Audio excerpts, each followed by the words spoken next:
Hello and welcome to Policy and Politics with me, Tarun Nangia. Today we are discussing a very special subject. And why is it special? It is the last budget in the current tenure of the NDA government, which is the fifth budget, if I may say, 14, 15, 16, 17 and 18. So this is the fifth budget in that sense. And the interim budget, which was presented for the year 2019-2020, had many, if I may say so, front page newspaper headline points. We had the tax exemption increased to rupees 5 lakh, which this party, which is the BJP, had in fact said before coming to power that this is one of the things it is going to do. There was a completely different kind of scheme in the form of the Pradhan Mantri Krishi Nidhi, if I am saying it right, in which the farmers are going to be paid rupees 6,000 in 1 year as a kind of a income support system, and so on and so forth. So there was so much in this budget, but we'll get to know in detail of this budget, what are the highlights, and for this I have with me the Economic Affairs spokesperson of the Bharatiya Janata Party, a chartered accountant, Mr. Gopal Agarwal. So thank you so much, Mr. Agarwal, for sparing your time for this episode of Policy and Politics. And so, you know, in India, there are very few politicians who can also talk with kind of authority on policy, who can frame policy. And if I may say so, you are one of such persons who can, despite doing politics, also write policy, which is very necessary for any ministry. So when somebody like you looks at the budget, what all did you see? I want to say, first of all, I would like to thank you for the kind word that you said. I would like to say that the budget should not be seen in isolation. Budget is one part of the whole policies of economic policies thinking of the government, and it has to be seen in light of what initiatives the government has taken over the last 4.5 years of our current regime. That's very important, and how the economy has fared from where we started in 2014, when we were a part of the fragile 5 economies in the world. All macroeconomic parameters were very bad. Inflation was high, fiscal deficit was 4.5% of GDP. The average growth rate was 6.5% over the last 5 years. So from there we have moved and we have consolidated. Modi ji has consolidated. We have changed into the system, infrastructure of social sector, delivery mechanism, leakages were there. Tax collection, there were gaps. People were paying indirect tax, the resources were not reaching to the government.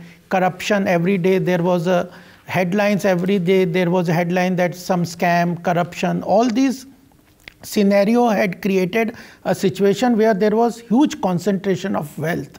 And 1% of the population was having accumulated wealth of 58% of the national wealth. So from there, in 4.5 years, the economy is moved to a very good position. All macroeconomic parameters have become very good. Inflation, which is the one parameter which hurts the common man. Each individual in the country where large population is below poverty line, where large population is economically weaker. So their inflation is the most important parameter, and from almost 9.5% of inflation, highest inflation in 2014, we have come to a position where it is 2.2%. Okay. So one thing which is benefiting every man is inflation. The second economic parameter, though, will not affect individual people. That was fiscal deficit, which has also been brought from 4.5% to 3.4%, and it's a very healthy sign. Current account deficit is also under check, and GDP growth rate is also an important parameter which helps the overall growth in the economy, and that is around 7.5%. So if you compare two things which affect the common man, at present and compare it with 5 years of tenures from 1947 since independence, the combination of inflation and GDP growth rate is best within this current regime. Narendra Modi ji has done wonderful work on the macroeconomic parameters, and the inflation with 2.2%, very good for the common man, and this GDP growth rate at an average of 7.5% in the 5 years. These two combinations have created a good space in the economic segment, and with that space the government can move forward. So the interim finance minister, Mr. Piyush Goyal, he had made a point in his speech that the loans between 2009 to 14 went up from 18 lakh crore to 52 lakh crore. Do you think in a sense that was a drag when you took over, that became a problem because those loans couldn't be repaid because the economy then was not doing well, and many of these loans turned out to be NPAs? Was that a problem? Tarun, this is one part of the major problem. Yeah. There are several problems at that point of time. This was one important problem because they showed a growth in the economy, and that was fueled by what we are saying is the public money which was in the bank was given to private corporate houses. Yes. And that became the debt for those companies, and when they do not pay, it becomes a NPA. Equity for them, almost a capital for them. For them it is so public money in the form of debt given to private corporate houses and not banking sector not able to recover, became a equity or a rollout for them. We have been able to tackle that problem, that identification and that resolution with IBC, NCLT. Those are a part of the story, but the important part is that debt-led growth was not the real growth that economy needs. That was a debt-led growth which was harming the economy, and that was not the private capital formation. And government, even in this budget, we see sticking to its fiscal deficit targets. Do you think that will in a way be responsible for what you can say, that you're restraining yourself from spending in a way? What light would you see it in? No, I don't think the government has very clearly said, and Piyush ji has said, and even Mr. Arun Jaitley before the budget also he gave a statement that the government will look into the ground realities. Okay. And macroeconomic parameter generally is not what we chase. As a government, we chase economic growth, we chase those sectors we saw, those who need support. Ultimately, growth in the economy and growth in the economic in the overall, that is what we chase. On the way towards that growth, these macroeconomic parameters are just milestones and stepping stones for moving ahead. But with the combination of fiscal deficit and inflation both being in a healthy position, the government found the space for fiscal expansion, and that's what has been done innovatively. I must congratulate Mr. Piyush Goyal and Prime Minister for that matter, that they have very nicely used the fiscal space and created benefit for supportive system for those segments of economy which needed a big support at the current juncture from the government. Now this budget, if I may say so, had very big announcements. The PM-Kisan or the Pradhan Mantri Kisan Samman Nidhi was one such very, very big announcement because it directly puts money into the pocket of the farmer. You're actually giving this farmer 6,000 rupees a year in 3 installments, so it becomes 2,000 rupees installment. And you are actually entailing an expenditure which says about 75,000 crore. Now this is, everybody knows this. What is the thought behind this scheme according to you, and how does it fit into the farmer welfare ideology of this government? Because there must have been some thinking gone into this kind of a scheme.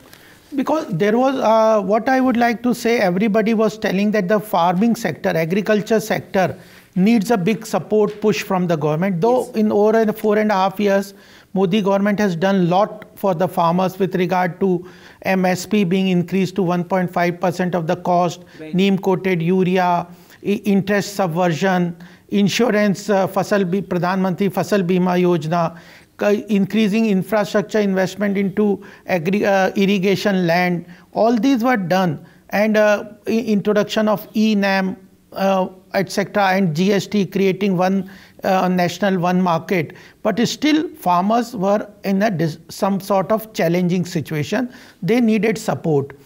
There was a debate on whether there should be a farm loan or a income transfer, which we have done, PM-Kisan Yojana. What I would like to see is that if you compare them, still some people are saying that we should have gone for a loan waiver scheme for the farmers. So if I will very clearly put out that if you compare farm loan with this income transfer scheme that we have put out, it is comparing oranges to the apples. Because you should very well understand, and your viewers also should understand, that what happens in the farm loan waivers. If we compare that farm loan waiver was done in 2009 by the UPA government, the total quantum of farm loan waiver was 52,000 crores, and that they did once in their 10 years tenure. And their figures say that it benefited 3.5 crore farmers. So in 10 years, you give 52,000 crores to 3.5 crore farmers. And what we have done is, we are giving to approximately 12 crore population farmers. 12 crore. Yes, that's what it is, between 12 to 15 crores, any number of farmers. One thing. Second thing is, every year, the amount is 75,000 crore at one point of time this year, and that is for every year. That was 52,000 crore for one time in 10 years. This is 75,000 crores every year this will be given. So there is a big difference in between, and it is going in their account. Farm loan waiver is generally helping only those banks or institutions who have an outstanding in that case. So this is an income supportive scheme, and it is moving toward the direction where we say that we want to double the farmers' income by 2022. So this is a big help into the small farmers. And one thing, other important thing is, if you see in all our schemes, we have tried to help those sections of the those particular segment which are economically weaker. Here also the ceiling is land holding up to 2 hectares of land. Even in other schemes also, we can take one by one anybody. There we are only targeting the weaker segments of those particular sections of the economy. I think before we take a break, there are 2 points which Mr. Gopal Agarwal cleared, that this is not a one-time scheme where farmers are paid 6,000 rupees a year. Small and marginal farmers owning up to 2 hectares of land. He said this is a perpetual scheme. Every year these many farmers, which is 12 crore farmers, are going to be paid. And annual budget is 75,000 crore. And at a cost of 75,000 crore. Now, different people with different schools of thought will have different interpretation. Somebody will say the waiver would have been a good measure. Mr. Gopal Agarwal says no, income supplementation directly into bank accounts is a good measure. Of course, the people would in the eventuality decide what is good for them by responding and voting for it. But we'll take a short break and we'll discuss this more.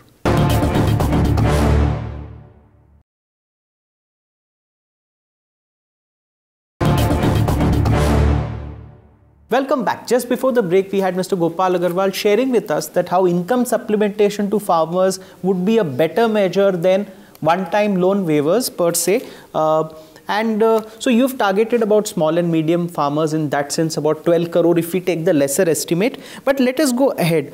For the first time, we see the fisheries sector getting a boost, because you say about as many as 1.5 crore people are employed in the fisheries, and you're providing 2% interest subventions to the farmers who are in fisheries and animal husbandry. So you're going in that sense more than simple farming. You're going into fisheries, which is allied industry. It's a lot of our exports come from fisheries. Yes, fishery is an important area. Then ultimately another major benefit that this budget is there are 3 major policy statement in this budget. One was the Kisan that you said. Then second is infrastructure, GST, entertainment industry. So many things have been done under the GST. We'll come to entertainment industry. But the second important policy statement here is for the unorganized sector's labor. That is the Pradhan Mantri Swayam Yog Samadhan. Okay. That is providing benefit pension scheme to almost 10 crore population labor force, which is in the unorganized sector, and that too a monthly pension scheme of 3,000 rupees per month after they attain the age of 60 rupees. So put it very simply, under the Pradhan Mantri Shram Yogi Mandhan, anybody who deposits 100 rupees a month when he is, say, at the age of 30, after 60 he'll get 3,000 every month. Yes, at the till in the age of 29 to 40. 29 to 40, yes. Not to 60. No, he has to pay, the person entry age is limited to 40 years. Okay, entry age is limited. Yes, after that he cannot come into that. And government entry is at 18 and government will also pay equal amount. If he is of age group of 18, then he only have to pay 55 rupees per month. Okay. And he will, at the age, after attainment of age of 60, they will get a monthly pension of 3,000 rupees. So this is a first time new scheme. Yes. And another important point may be missed by some people is that this will also include the landless laborers who are working in the farm sectors. So anybody, they get an additional benefit of 3,000 per if they are landless laborers working in the agriculture sector and working in the unorganized sector. So this is a voluntary scheme for unorganized? Yes, it's a voluntary scheme. If they contribute, the government will put up in equal amount. But I think with such a low amount and having a good pension scheme, this is one important area where the unorganized sector will be benefited. And this should be taken along with all the initiatives under GST, where the government has been able to reduce indirect taxes across all commodities. That has helped a lot for the common man. And therefore, what a common man sees, what is his outcome expenditure in a month. So if you ask anybody across India, he will say that the monthly expenditure of outcome on essential commodities like food, etc., cumulatively, the overall budget expenditure for individual has come down drastically. I want to ask you, you have said yourself that you don't have to pay tax for an income up to 9.5 lakh rupees a year. Now, of course, laymen like us who are not that, you don't understand all this as good as chartered accountants do, or somebody like you do. Can you share with us the tax breaks that this government has provided, and how will it help and how to avail them? I told you there are 3 policy statements in this budget, important, which can be taken as flagged off and can be taken as a landmark. One was farmers, second was unorganized sectors, pension for that, and third is the tax concession. What is that? Can you explain it to us? Yeah, what government had done, Piyush has done, the Modi government has done, that anybody having an income up to 5 lakh, okay, taxable income. Okay. That is the thing we should understand. If he has a taxable income up to 5 lakh, okay, there is a nil tax on his Zero income. tax, yes. No money to pay. Yes. Earlier, this slab was 2.5 lakh. So it has almost doubled. Fully doubled. And anybody having a taxable income up to 5 lakh has to pay nil tax. What is important thing is that you have also asked that how you can do a tax planning or how you can benefit above if you have additional income.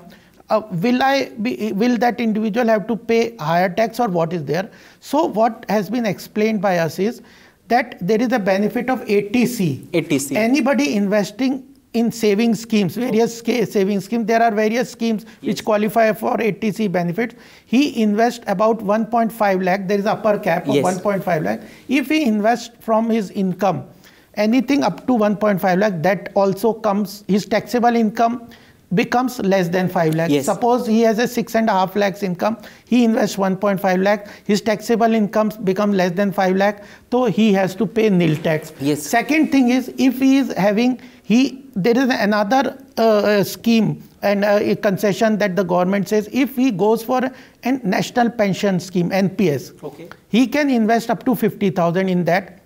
That also is exempt from taxes. So suppose he has a 7 lakh income, he invests 50,000 in NPS and 1.5 in ATC. So up to 7 lakh, his taxable income becomes 5 lakh, he pays 0 tax. Another important thing is that if he is a salaried person, because ultimately salaried persons are more worried. Yes. So if he is a salaried person, earlier he was getting a 40,000 standard deduction, that has been increased to 50,000. So if he is getting a salary, so 50,000 additional exemption he gets under the standard deduction. So till 7.5 lakh salary, he pays nil tax. Nil tax. And further, to boost even, these are the innovations that Finance Minister and PM Modi ji has done, that at one point of time, they have tried to boost the real estate sector, housing sector, create good houses for the common man, yes.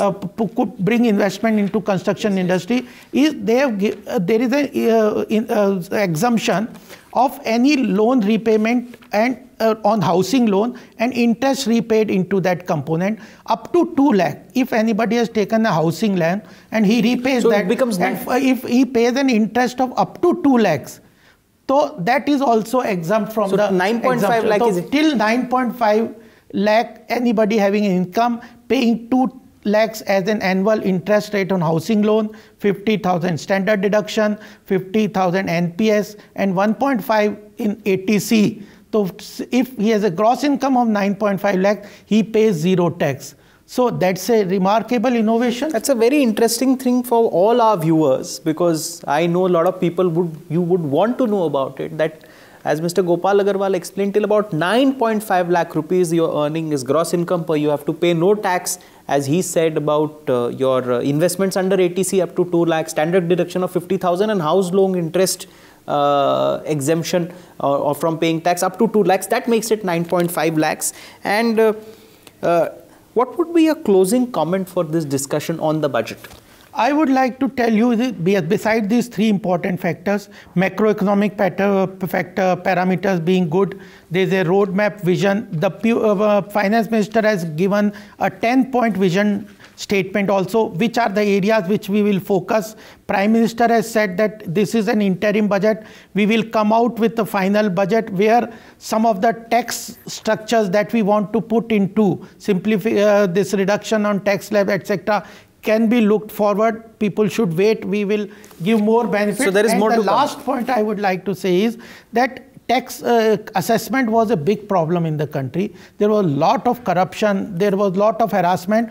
Virtual assessment has been announced where the individual taxpayer and the assessing officer, individually, there is a complete firewall between both of them. With virtual assessment, the assessee will not know who is going to assess my income, and assessment officer will not know whose income tax return I am assessing. So there is completely no subjectivity or no linkages between them. So all harassment and some corruption, etc., bribe, etc., issues come out, they will also be sorted out. So there is completely simplification of direct tax also, along with indirect tax under GST.